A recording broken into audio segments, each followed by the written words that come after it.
last night was a really interesting experience for us. Those of you who have open spaces near your houses experience this from time to time, I'm sure. But last night, a coyote came and howled at our window. And then as I peered outside the window, noticed that there were 4 additional coyotes that were hovering about, just about on the porch and up and down the sidewalk and around in front. And, you know, of course, our dear poodles protect us greatly, and they were, you know, with their paws up against the window, barking quite loudly at these coyotes. But I went to bed with quite a dilemma last night. On one hand, thinking about this, this natural, wonderful life force that comes in and through these coyotes that are so beautiful, so majestic, so strong, so amazing, and the conflict that we as humans create with being in some kind of harmony with them. And I mean, and it led me to thinking about my talk today, which is all about Thanksgiving and being in appreciation of these amazing animals, and how there is this circulation of life that somehow we need to maintain and see as the harmony of it all, and not be in fear of it, which was my first tendency, was fear not for myself, but for our dear little animals that, because you know those coyotes can hop the fence in an instant.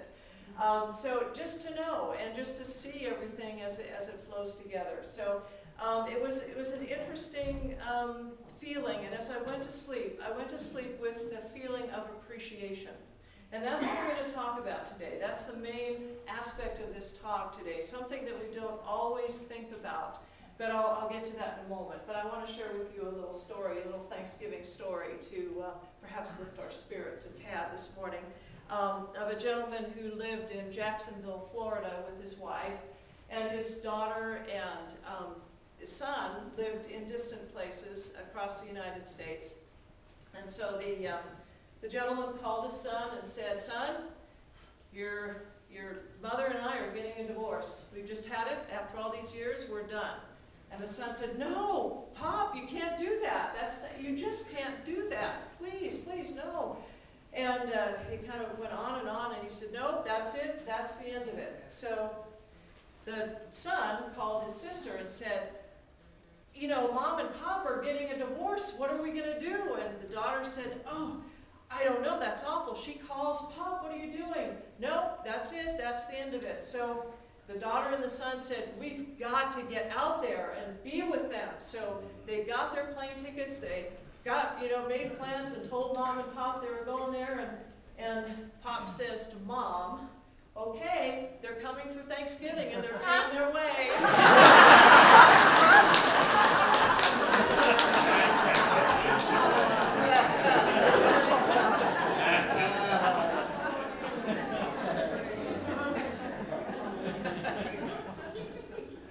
Oh, the lengths we go to.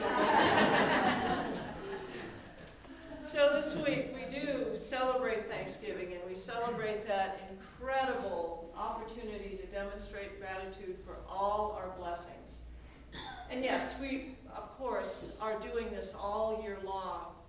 But I think that this is the time of year when we bring all of that together, and we really can look at it from such an enormous perspective, and really bring into that feeling everything that has served us so well, so amazingly well over the course of time. But of course the key word is all. And as we look back, I was having a conversation with Linda this morning, Linda Beers, and thinking about some of the challenges that we have over the course of time. Sometimes it's difficult to include all of those things into that place of gratitude, because some of those things don't appear to be bringing us a sense of joy, or something that we, you know, indeed can feel that sense of gratitude for. It's not always easy to see the blessings in something that doesn't make us feel warm and fuzzy all over. So I want to take this to what I was talking about earlier when I was sharing about the coyotes this morning, by a woman named Lynn Bradhorn, who said this: the closest frequency, and by frequency, it's the vibratory energy, the closest frequency to that which we are, in other words, to the essence of being spiritual beings, or to feeling that sense of spirituality, is appreciation. I never thought about appreciation as a frequency before, but it really is. It's kind of a bridge. It's kind of the bridge between where we are and where we want to be. And so if we can't embrace everything in our lives, that you know, all of the goods and bads and in-betweens, if we can't embrace all of that, what we can do is we can begin the process by appreciation.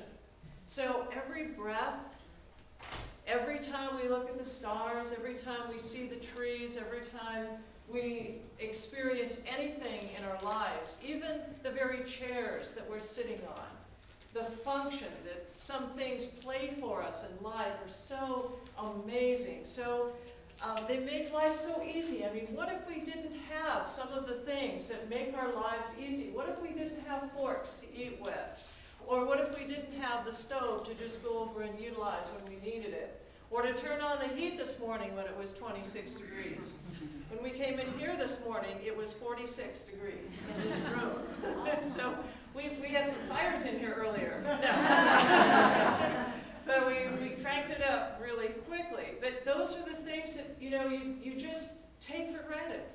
You don't always think about the amazing things that are there for us every moment of the day that just allow us to make our lives easy, to experience a sense of ease and grace. And perhaps when we think about that idea of appreciation, we can move into appreciation of all the people, all the conditions, everything that we may experience, even if it might feel or appear to be challenging or unpleasant.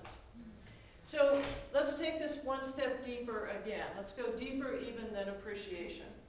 Bert Hotchkiss said there are only two loving expressions of life: gratitude and forgiveness. Forgiveness. Now, we don't always think about forgiveness when we think about gratitude. But among the three, when we take the three of those ideas, appreciation, forgiveness, and gratitude, we come to an amazing place. Because where we want to be is we want to be in that place of appreciation. We want to be in the frequency of appreciation. Because when we're there, we're resonating with the higher essence. We're resonating with the flow of the divine. And so that place of appreciation is the bridge between forgiveness and gratitude. It takes us there. So if we're not ready to be grateful, or perhaps in appreciation, perhaps we're ready to forgive. Perhaps we're ready to be open to that way of gratitude that lets us experience a sense of appreciation by forgiving, by letting go. So think about this. Every encounter we have, every challenging situation that we run into, regardless of what it is, whether it's personal or whether it's with a government agency, which feels like it's personal, but truly it isn't. And yet, what happens is every encounter either triggers fear or it triggers a warm and comfortable feeling. So the reality of this, and this is the shocking part, I hate to say it, but it's really the truth, both of these things are the result of our own mirrored perceptions. The result of our own mirrored perceptions. The way we react to something is because of something that has been determined within us. And we see it through those eyes. We see it through that perception. And so when we seek forgiveness, what we're really doing, we're not changing anyone. We're not changing anything. We're not changing the world. What we're really doing is shifting our own perception of the situation. We are changing our minds. We're really forgiving ourselves. And what we're doing is we're appreciating ourselves. We're appreciating who we are. We're appreciating the fact that we are living beings of light and love, and we have the option to choose. We have the option to think in a different way. We have the option to turn something around so that it doesn't seem quite the same. Because especially if it's a government agency or something of the like, and you can put your own fill in the blanks there, whatever that thing happens to be, you know what? They don't care, do they? They don't. You know, you may be all upset and up in arms and all uptight and whatever, and you don't even know who it is behind the paper that was sent or the phone call that was made. All you know is that you triggered a certain reaction based on your own perceptions of the situation. So what we have to know is that we can change the way we perceive it. So remember this great truth that was relayed to us by Einstein. I think it's even hanging in the other room. You cannot fix a problem with the consciousness that created it. Probably the greatest truth that any of us have ever heard. You cannot fix a problem with the consciousness that created it. How often do we try to make something different, but we're still coming from that grumpy, ugly, ridiculously offensive place of trying to make it better and trying to fix it and trying to change it. And yet from that consciousness it will never change. We must be willing to move ourselves into a different state of awareness. And what I believe is that key is appreciation. To then look for something in that situation that we can appreciate. First, we may need to forgive. We may need to forgive something we felt or said or something that was told to us. We need to forgive that so that we can move into a place of appreciation. And it's not about forgetting, because, you know, there are people who have done horrid things to other people, and we don't want to forget that. In fact, our memories can't forget those kinds of things. It's just, it's human nature to hang on to those things. But what we can do is we can shift our consciousness beyond it. We can see it from a different perspective. We can know it differently. And it's not denying it didn't happen. It's not trying to stuff it. It's just allowing ourselves to come to a new place of appreciation. What is this? What is happening here that I can appreciate? What am I learning in this situation that I didn't know before? What new idea can I glean from this that I haven't been able to understand before? And once we do that, once we see that new perspective, we can then move into a different level of awareness. So, when we do that, what does it in us? What is doing that? What is making that shift? It certainly isn't the ego, because the ego is really stuck on that, you know, making somebody wrong, making us right, you know, somehow getting revenge and all of those fun things. In fact, it has to come from such a different place, from a place that is so opposite from where the ego is coming from. And so it's from a level where we are coming from appreciation, where we are shifting. Bert Hotchkiss said this too. He's a great writer. His work is out of print these days, but he was a wonderful metaphysical writer. And he said this. This is my favorite quote of the day. Asking the ego to forgive is like asking an arsonist to put out a fire.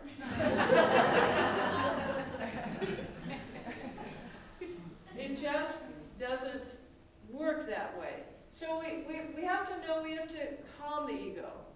It's not going to go away, and it's a wonderful thing. It's a beautiful tool. It's a wonderful aspect of who and what we are. It's our unique personality. It's the way we express who we are. So we don't want to throw it out the window. We can't, really, because if we did, we wouldn't exist anymore. It's why we exist. It's why we're here. We want to calm it a bit. We want to, be gentle with it and kind of nurture it and support it and say to it, step aside for a moment. Just step aside and let's look at this from the heart perspective. Let's bring our loving awareness into this situation and let's see what we can appreciate in this. Because the same aspect of our mind that feels hurt and pain is not the same aspect of our minds that can change it. So we have to change a different part of our thinking, of our minds. We feel a certain way because we perceive an attack or a violation against us. That's what happens. And then because of the way our human minds have been trained to perceive it, we lash out in a negative way. But that's the ego. And so we have to look at how can I forgive? How can I move through this? How can I perceive what's really happening as an opportunity to forgive, as an opportunity to appreciate? And here's something that we don't always realize. When someone, could be a friend or connection, a coworker, a family member, when someone triggers that sense of negativity in us, when it triggers that desire to reach across the table and just strangle the other person, when that is triggered, most of the time, it's a calling out of love from the other person. All that individual really, really wants is for us to love them. And that's the way that their mechanism is working. So as we shift into appreciation, as we shift and look at that from a different perspective, what we have to realize is that as our compassionate side comes out, as the compassion from our hearts opens, all of a sudden we don't see an enemy anymore. We don't see someone that is against us anymore. We simply see ourselves and we see a way for us to appreciate life. That individual is in our lives for a reason. They're there because there's an interchange of love that wants to take place here. There's a wonderful experience that wants to happen here. And so what we need to do is get that stuff out of the way, appreciate as much as we can until we eventually move into gratitude. Forgive, appreciate, be grateful. What a wonderful chain of events. It just leads us to a new perspective. So and maybe that greatest feeling of appreciation comes from the way that we can respond to the situation. How great is it to appreciate ourselves when we say, wow, I didn't react to that. I think we talked about this several times over the past few months where, when people say, oh, I'm so spiritually evolved and doing so well with my spiritual work and whatever, and then we spend a week with our family.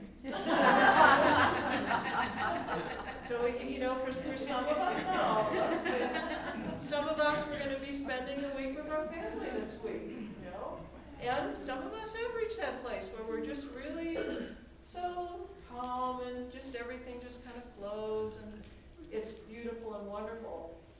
That's the real opportunity. The real opportunity to say, you know what? I love you, regardless of what may be going on. I can forgive, and I can appreciate you, and I can be so in gratitude for our family, for our friendship, for whatever it happens to be. Because in truth, it's in coming to the realization that we are spiritual essence that can open the way for that to come through. That is the key. When we see that there's no difference between us, there's only that attachment to a belief or attachment to an idea that happened many years ago or something that we feel has created this difference, whatever it may be, it's so unimportant. it's just so ridiculous. And when we realize that, we begin to appreciate deeply who the other person really is and open a new way to expand and explore a relationship. That's happened with me. I think that, you know, I wouldn't be up here doing what I do unless I didn't have most of these experiences myself, and some really ugly ones, some really difficult kinds of things. And you know, I am so grateful for the relationship that I have with my sister. I can't have, you know, 20 years ago, I can't imagine I would have even been able to say that out loud. Over the course of time, we have just grown together, and even though we don't live in the same place, I just appreciate her so much. And whatever happened in the past is so gone, is so not important, that now it's such a wonderful place of gratitude and such a wonderful place of love. And I know that that's what's meant to be. That's the purpose of who we are, and that's why she's in my life and why I'm in hers. So this Thanksgiving, it's a wonderful opportunity to appreciate our blessings and to really set the intention to appreciate everything that life is for us, to appreciate everything and everyone, to use that process. And sometimes it's to forgive first and then appreciate and then be in gratitude. And sometimes it's to appreciate first, because when you appreciate, then you can see why it's easier to forgive and then go into gratitude. So it's not, you know, real specific, but those two things are such a bridge to being in gratitude. And when we are in gratitude, when we are in that place, it is blissful. It is such a blissful, blissful experience. It's wonderful, wonderful. All except for the turkey, poor thing. We appreciate it. We appreciate it. Yes, and we do appreciate that. But we can, each one of us, transform the energy of any situation, of any condition, by bringing our spiritual awareness to the situation. There was a quote by Rumi that struck me so brilliantly, that just really spoke volumes. It's very short, it's only a few words. And yet it really says everything about what I've been talking about today. Because what it talks about is, who are we? Who are we in this space? Who are we in this moment? Who are we on Thanksgiving Day? Who are we anywhere in the world at any time? Who are we? And what this quote says is this: wherever you stand, be the soul of that place. Oh, man.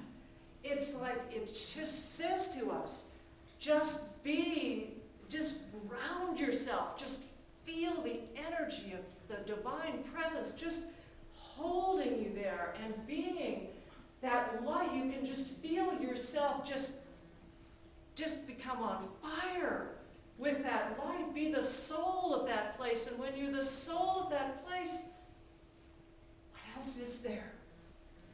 That is it. That is the love. That is the gratitude of simply being.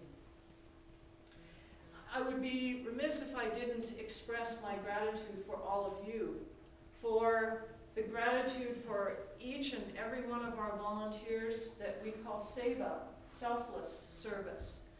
We don't always mention the names of people and make them stand up because they give selflessly.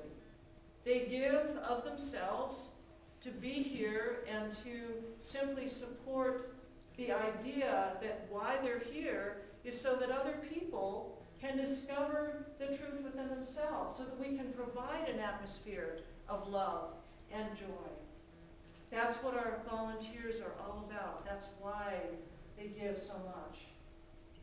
And I'm so grateful for our ministers and for our practitioners who hold the high watch, who see the truth, regardless of what may be going on, are always willing to see the truth, to see the light, to see the greatness, to see the love. And I'm so grateful for our music, our choir, our Harry, all of the people, our Denise, who provides our music on CDs, and all of the things that bring that joy of song and music into our congregation. So it's so important. It's such a brilliant connection to the divine. Music is so beautiful.